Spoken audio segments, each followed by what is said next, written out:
اللهم صل وسلم على سيدنا وحبيبنا محمد. السلام عليكم حبيباتي، نتمنى ان شاء الله تكونوا كامل بخير وعلى خير. بالنسبه لنا اليوم رايحين نديروا مع بعض كيفيه تخزين اللحوم بطريقه سهله وبسيطه بحيث ما يديناش الوقت، وكذلك يعني نمسكي ديكونجليوه يكون بلو فاسيل يعني بلو براتيك. وكذلك لما يكون اللحم تاعنا مترتب في المجمد هكذا ما راحش يدينا بزاف ليسباس، قالنا مكان الاشياء اخرى نجمدوها. راح نبدا معكم على بركه الله. نبداو هنايا باللحم المفروم، من بعد نكملوا باللحوم الاخرى. اول حاجه هي لازم يكون عندك سواء هكذا هذا الرولو تاع سيلوفان، يعني سواء هكذا يكون كبير ولا الحجم صغير، ولا هاد لي ساك بلاستيك دو كونجيلاسيون هادوما سبيسيال للمجمد. اللي ما عندوش هاد لي ساك يستعمل سيلوفان هكذا. راح نبدا اول شيء باللحم المفروم. نبداو نخلو دوكا راح ندير لكم بهاد لي ساك دو كونجيلاسيون، من بعد نجوزو للطريقه الثانيه اللي ما عندوش متوفر هاد لي ساك نكمل بهاد السيلوفان. نحكم لو ساك دو كونجيلاسيون ديالي هكذا، ورايحه نجبد كميه من الفيونداشي او اللحم المفروم هكذا، ورايحه طبعا نبدا شوفوا ورايحه نحكم دوكا الحلال ديالي هاوليك، ورايحه نحل اللحم ديالي بطريقه سهله كما راكم تشوفوا. رايحه الان نقسم هكذا وندورها ونحل الاز، يعني طريقه جد بسيطه وسهله هكذا. شوفوا تمتم تشكل لنا الفيونداشي تاعنا لداخل، ولازم يعني تكون طبقه رقيقه هكذا باش تسهل علينا العمليه تاع لا ديكونجيلاسيون كي نحبوا نخرجوه. هاوليك الان حكموا السكين ديالنا والموس، هاوليك رايحين نقسموه اون دو كيما راكم تشوفوا هكذا. رايحين نقسموه بهذه الحافه تاع السكين، ماشي بالماضيه، بهذه هكذا. كذلك هاوليك منا ثاني هو تقسم، وثاني نقسموه اون دو من هنايا هكذا، يعني على 4 خطرات كيما راكم تشوفوا. الفيونداشي تاعنا هاهي واجده، ورايحين هكذا نطبقوه. راح نزيد نوري لكم واحده اخرى. نحكم القليل من اللحم المفروم هكذا، يعني كمشه، يعني عينكم هي ميزانكم. نغلق 3 كارت تاع لو ساك هكذا، ورايحه نبدا هكذا بالحلال هكذا نقلبها الان، ونبدا بالحلال ونرققها كامل. يعني عمليه جد سهله وبسيطه وما تكلفكش وقت، سهله مهله.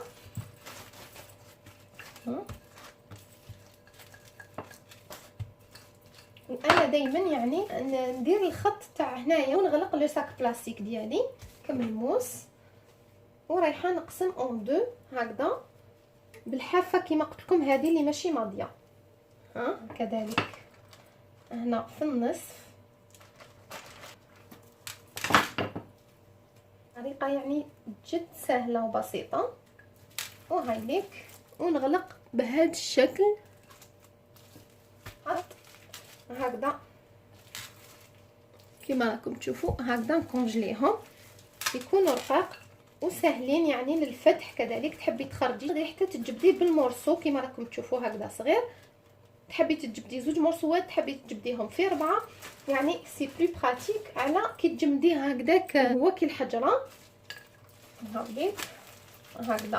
رايحه الان نجوز لكم تشوفوا بالسيلوفان كيفاش نديرو، باسكو دي فوا ما يكونش عندي هاد لي ساك دو كونجيلاسيون، اي بان ندير بالسيلوفان. نفتحو هكذا، نجيب كمشه من اللحم المفروم، يعني هكا قيس يدي ولا هي ميزاني ليك هكذا، نيطاليه شويه هكذا، ونغلق منها تانيت هكذا، ونقطع. الان رايحه نطبق على حساب شحال راني حباتو، كيفاش راني حباتو اللحم ديالي. هاوليك وهو. ودي فوا هايليك ولا غير دي فوا غير هكذا بالرولو هذا بلا ما نجيب حتى الحلال ونبدا نروليه هكذا.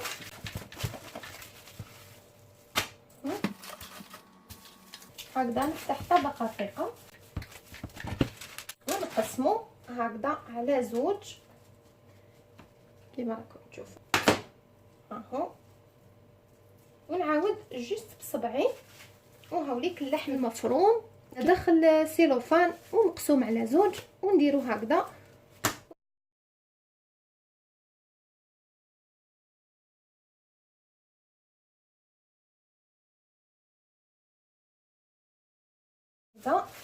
راح نزيد نغلقو هكذا بهذه الطريقه هكذا، ونبدا سواء بالحلال ولا بالرولو نفسه نبقى نرولي فيه هكذا.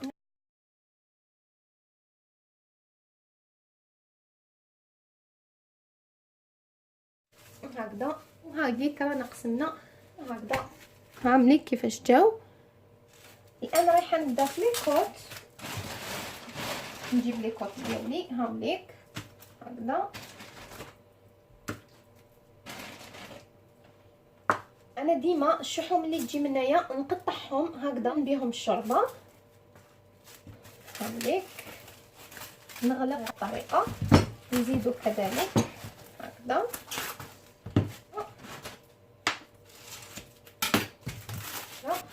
ونغلقهم بهذه الطريقه هكذا كيما راكم تشوفوا. هكذا نكونجليهم.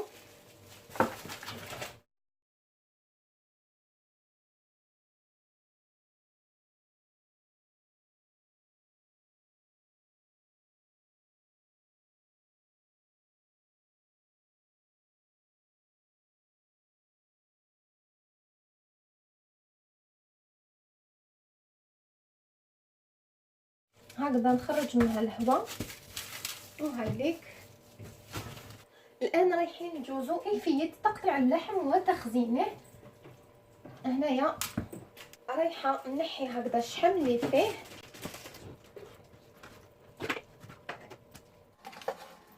هكذا، ورايحه نبدا نقطعو. في بعض الاحيان نحي كاع الشحم الزايد هكذا ونبدا نقطعو على حساب واش راني حندير به هكذا.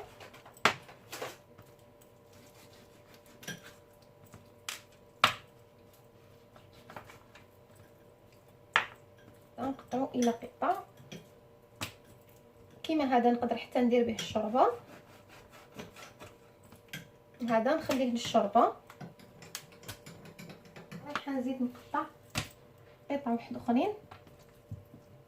وهنا كيما العظم رايحه نحيه هكذا نحيه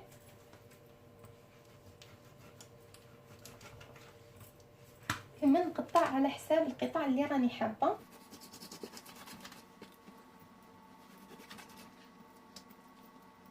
هكذا كيما هاد الشحم هذايا هنايا نحيه نرميه.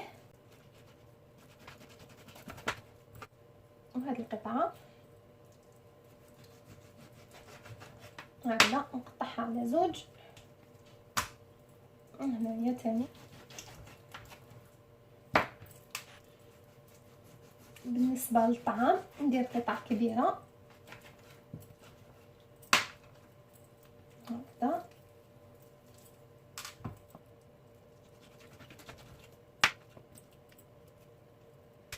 هكذا رايحه نكمل نقطع اللحم اللي كاين ومن بعد نجوز نستفو في الاكياس البلاستيكيه.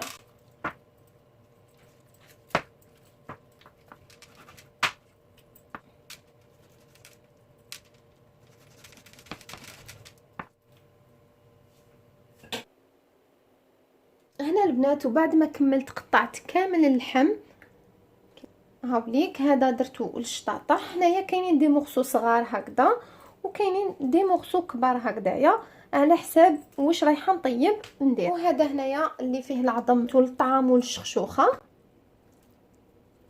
وهنايا هذا اللي منايا خليته للشوربه هذايا. للشوربه. هنايا الشحم هذا يترمى. الان رايحه نديرهم في لي ساك دو كونجيلاسيون ورايحه نخزنهم.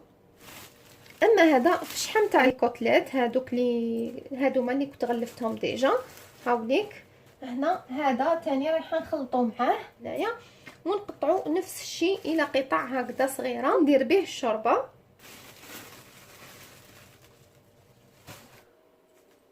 وهنا البنات كيما راكم تشوفوا هنا وين كان اللحم.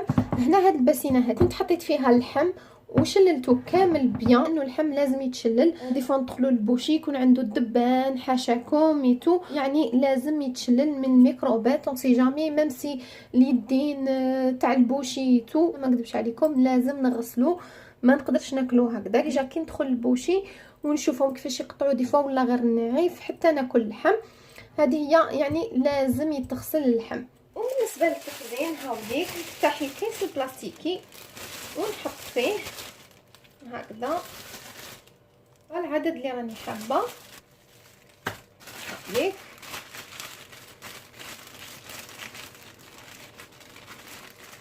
هاوليك هكذا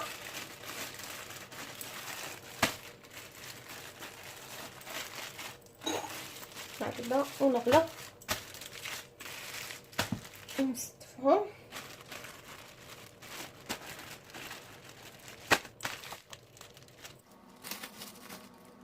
هكذا صافي هاهو ونضغطو بهذا الشكل. رايحين ندوزو للقطع الكبيره هكذا، القطع اللي فيهم العظام هكذا نفس الشيء هاوليك.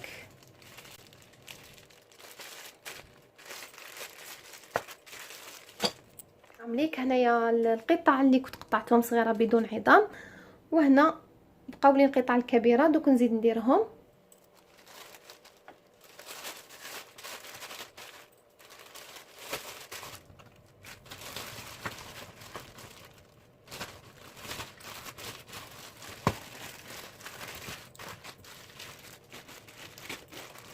والان هذا راح نقطعوا قطع صغيره للشوربه هكذا.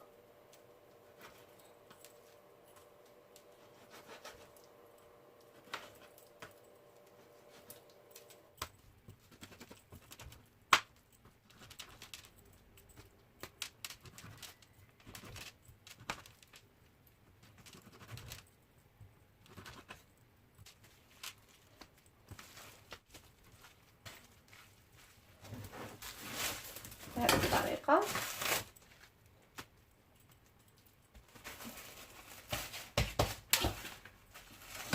هذا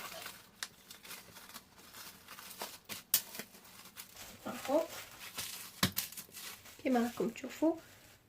هذا درتو للشوربه هكا قطع هكذا صغير باين تاع الشوربه هذا.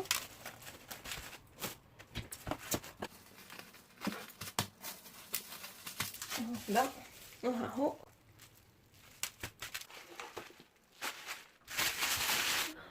وبهذا حبيباتي نكون كملت معكم طريقتي في تقطيع وتقسيم وتخزين اللحم. هذه هي طريقتي باش يكفيني الكونجيلاتور. لازم هكذا نورغانيزيه بيان وباش يقعد لي ليسباس للدجاج والسمك وبعض الخضر كذلك. واذا حبيتوا ندير لكم كذلك فيديو على كيفاش نورغانيزي الثلاجه ديالي. راح ندير لكم كذلك الفيديو تاع الدوره او الكرشه كيفيه تنقيتها.